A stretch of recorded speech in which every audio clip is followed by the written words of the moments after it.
각 개인이 처한 상황과 환경 또 추구하는 목적이 다르기 때문에 사람의 가치와 기준도 몇 가지로 정리할 수 없을 정도로 다양합니다. 그럼에도 불구하고 우리 믿는 자들에게는 분명한 한 가지 절대 기준이 존재합니다. 그것이 뭘까요? 바로 하나님의 말씀이에요. 동의하십니까? 그리스도인은 말씀에 살고 말씀에 죽는 사람입니다. 바울은 예수님을 만난 후에 나는 이제 주를 위해 살고 주를 위해 죽겠습니다. 나는 사나 죽으나 주님의 것입니다. 고백했습니다. 바울뿐만 아니라 예수님을 인격적으로 만난 사람들 중에서 같은 고백을 하지 않은 사람이 없죠. 저와 여러분도 예외는 아닐 것입니다. 우리도 다 그런 고백을 했고요. 또 해왔어요. 지금도 그런 고백으로 하루하루 살아간다고 저는 믿습니다. 중요한 건 그러면 우리가 삶의 기준을 정말로 말씀에 두고 사는가?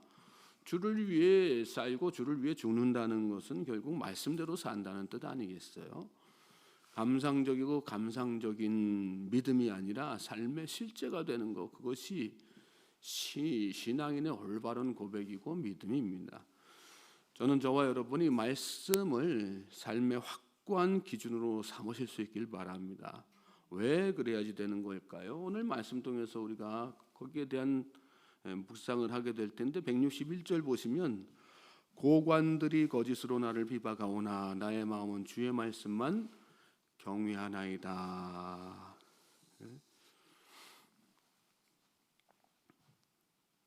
우리가 세상을 살아가면서 다양하게 얽혀 살잖아요. 그런 사회 가운데에서 그 사회 구조의 정점에는 필연적으로 힘을 가지고 있는 결정권자, 권력자들이 다 있습니다. 시인은 그런 어떤 고관, 여기 말씀이면 고관으로부터 핍박받고 있다 그렇게 단식하지 않습니까?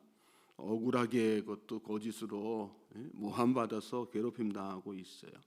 억울하고 소망 없는 그 시간에 그런데 시인이 뭐 하고 있었는가? 말씀에 소망을 두고 있었다는 거죠. 이유가 뭘까요? 알고 있었기 때문에. 뭘 알고 있었을까요? 자신의 구원이 권세와 세상 권세와 창과 권력에 군사력에 있지 않다는 것을 잘 알고 있었기 때문이죠. 우리를 구원하는 것은 여러분 하나님의 약속이에요. 그리고 하나님의 말씀입니다. 세상 권력이 아니에요. 세상의 힘이 아닙니다. 돈이 아니고 물질이 아니고 사람이 아니에요. 하나님의 말씀이에요. 그래서 우리가 하나님의 말씀을 확고하게 붙들고 하나님의 말씀을 기준으로 해서 삶의 원칙을 삼고 무엇을 하든지 다 그렇게 말씀에 맞는 그런 삶을, 말씀에 합당한 삶을 살아야 되는 것입니다. 구원은 하나님에게 달려있다는 사실을 우리 마음속에 잘 깨닫고 그래서 하나님의 말씀을 붙들고 사는, 그리고 이 하루도 말씀으로 나아가는 우리 모든 성도님들 되실 수 있길 주님의 이름으로 소망하고 축복합니다. 그런 사람은 어떤 상황 가운데서도 담대하죠. 162절부터 165절 말씀 우리가 한번 읽으셨지만 다시 한번 눈으로 보시겠어요? 거기 말씀 보시면 162절부터 165절에 이런 고백을 하죠. 사람이 많은 달치물을 얻은 것처럼 나는 주의 말씀을 즐거워하나이다.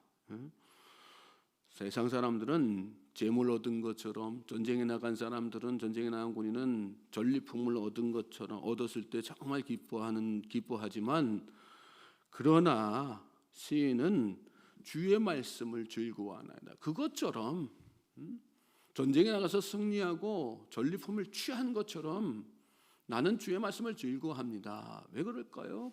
그 안에 놀라운 세상의 물질이, 재물이, 세상 권력이 줄 수 없는 놀라운 은혜, 풍성한 하나님의 축복이 그 안에 다 들어있기 때문이죠. 163절에는 나는 거짓을 미워하며 싫어하고 주의 율법을 사랑하나이다. 거짓된 세상 가운데에서 저는 저와 여러분이 거짓을 따라 사는 사람, 거짓을 용인하면서 사는 사람이 아니라 거짓을 미워할 수 있는, 싫어할 수 있는 그런 믿음의 성도들 될 수 있길 주님의 이름으로 소망하고 축복합니다. 이 세상의 그리스도인들의 요즘 그리스도인들의 가장 큰 문제는 뭡니까?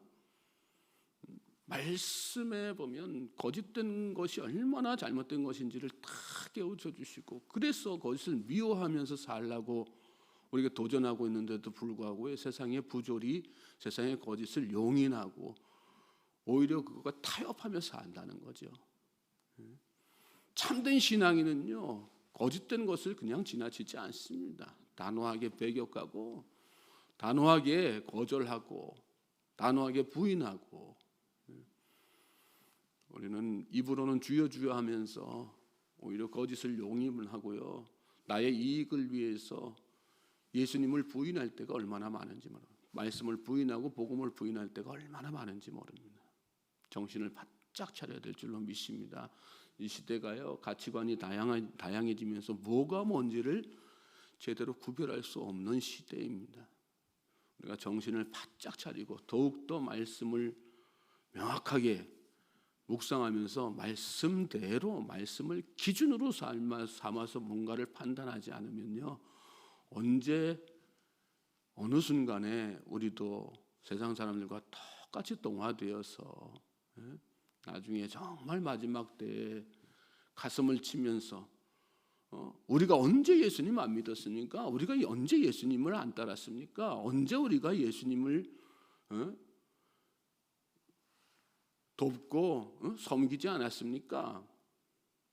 예수님 좌편에 섰던 염소와 같은 그런 모습으로 하나님 앞에 서게 될지 모른다는 거 우리가 잘 깨닫고요, 정말 하루하루도 우리에게 주어진 하루도 그냥 나에게 온 하루니까, 오늘 하루를 사는 거니까 그냥 편안하게 그냥 물에 물 탄 듯 술에 술 탄 듯 그렇게 사는 것이 아니라 정말 말씀을 기준으로 해서 말씀을 사랑하면서 살 수 있는 우리 모든 성도님들 되실 수 있길 바랍니다. 특별히 164절 보면 이런 놀라운 고백을 해요. 주의 의로운 규례들로 말미암아 내가 하루에 7번씩 주를 찬양하나이다. 하루에 7번씩 찬양하나이다. 하나님, 다른 걸로 찬양하는 게 아니에요. 하나님의 말씀을 가지고 말씀 때문에 찬양하는 거예요. 하나님, 내 삶에 오늘은 주식 투자한 거 대박 나서 상한가 치게 만들어 주셔서 너무 감사합니다. 이게 아니란 말이에요. 하나님, 오늘 하루도 말씀으로 살게 해주셔서 감사하고요, 오늘 하루도 저에게 삶의 이 기준을 말씀에 정해서 말씀에 따라서 살 수 있도록 그 놀라운 은혜의 말씀을 저에게 주셔서 너무나도 감사합니다. 그런 마음으로 하루에 7번씩 찬양했다는 거예요. 여기 7이라는 숫자는 우리가 잘 알잖아요. 완전 숫자거든요. 딱 7번 했다는 얘기가 아니라요, 정말 하나님 앞에 이 하루를 온전하게 하나님을 찬양하면서 보냈다는 그런 뜻 아니겠어요? 저는 저와 여러분의 삶이 오늘 하루 완전하게 하나님을 찬양하는 복된 삶이 되기를 주님의 이름으로 소망하고 축복합니다. 오늘 이 새벽에서부터 시작해서요, 오늘 하루 다 삶을 마감하고 잠자리에 눕기까지 하나님을 처음부터 끝까지 찬양하십시오. 다른 걸로 찬양하는 게 아니라 하나님, 저에게 말씀 주셔서 감사합니다. 하나님, 제가 오늘 이 하루도 유혹 많은 세상에서, 미혹 많은 세상에서 하나님의 말씀 붙들고 내 신앙 지킬 수 있도록 저를 붙들어 주셔서 감사합니다. 그게 진짜 찬양이죠. 정말 찬양하면서 사십시오. 하나님을 정말 찬양하면서. 165절 보면 주의 법을 사랑하는 자에게는 큰 평안이 있으니 그들에게 장애물이 없으리라. 그렇게 시인이 하나님의 말씀을 기준으로 다 명확하게 삼고요, 그 하나님의 말씀을 주신 것에 대해서 하루에 7번씩 찬양하면서 하나님 앞에 나아갔던 아주 핵심적인 이유가 여기 말씀 가운데 나오죠. 주의 법을 사랑하는 자에게는 큰 평안이 있으니 그들에게 장애물이 없으리다. 저는 저와 여러분의 오늘 이 하루 삶에 하나님께서 이런 복 주시기를 주님의 이름으로 소망하고 축복합니다. 하나님께서 말씀 통해서 여러분에게 평안 주실 거예요. 답답한 일이 있어도, 눈물 나는 일이 있어도, 억울한 일이 있어도, 분노한 일이 있어도요, 분명히 하나님께서 말씀 통해서 여러분에게 평안 주시고 그 병안으로 말미암아 오늘 이 하루 승리하게 만들어 주실 것입니다. 그것이 말씀의 능력이에요. 하나님께서 우리에게 베풀어 주신 놀라운 사랑이에요. 믿습니까? 그들에게 장애물이 없으리이다. 삶에 어떤 고난이 없다는 얘기가 아닙니다.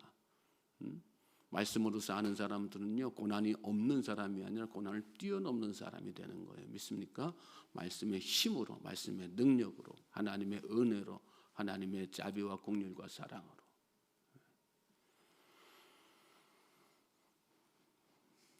(166절) 그러므로 더욱더 간절하게 시인이 하나님의 구원을 바라며 나아가죠. 여호와여, 내가 주의 구원을 바라며 주의 계명들을 행하였나이다. 내 영혼이 주의 증거들을 지켜 싸우며 내가 이를 지극히 사랑하나이다. 내가 주의 법도들과 증거들을 지켜 싸우니 나의 모든 행위가 주 앞에 있음이니이다.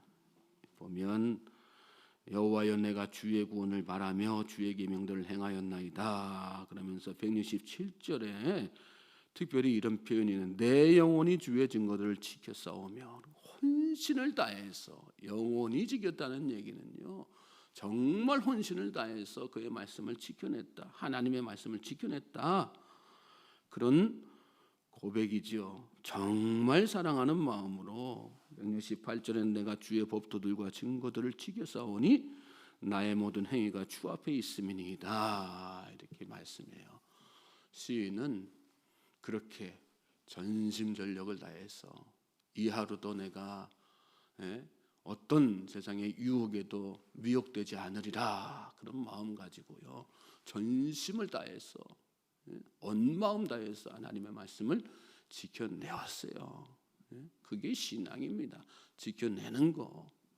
지키겠습니다, 다짐만 하는 게 아니라 지켜내는 거. 그게 진짜 신앙이고 진짜 믿음인 것입니다. 바울은 그런 이야기하지 않아. 너희는 나를 본받으라, 담대하게 이야기하지 않습니까? 왜요? 자기가 가르친 대로 복음적인 삶을, 말씀대로 사는 삶을 진짜로 살았기 때문에, 그래서 자신이 교만해지고 높아지기 위해서 그런 게 아닙니다. 정말 삶을 살아냈기 때문에. 저는 저와 여러분도 이런 고백으로 나아갈 수 있게 되기를 주님의 이름으로 소망하고 축복합니다. 교만한 사람들 아니잖아요. 새벽에 나와서 기도하는 여러분들이 교만한 사람들이겠어요? 우리는 교만한 사람들이 아니라 확신을 갖고 사는 사람들입니다. 말씀을 다 지킬 수 있습니다가 아니라 말씀을 다 지키기 위해서 노력하며 살겠습니다, 하나님 앞에 결단하는 사람이에요. 그리고 그런 마음으로 한 단계 한 단계 하루하루 주어진 시간들을 살다 보면 누군가에게 내가 도전할 수 있는, 그래 나 일생 동안 이렇게 살았어, 그랬더니 하나님께서 나를 이렇게 지켜주셨어, 간증하고 고백하는 자들이 되는 것입니다. 이 하루가 저와 여러분의 그런 복된 날 되기를, 정말 하나님의 말씀을 삶의 기준으로 확고하게 삼아서 승리하는 복된 날 되시기를 다시 한번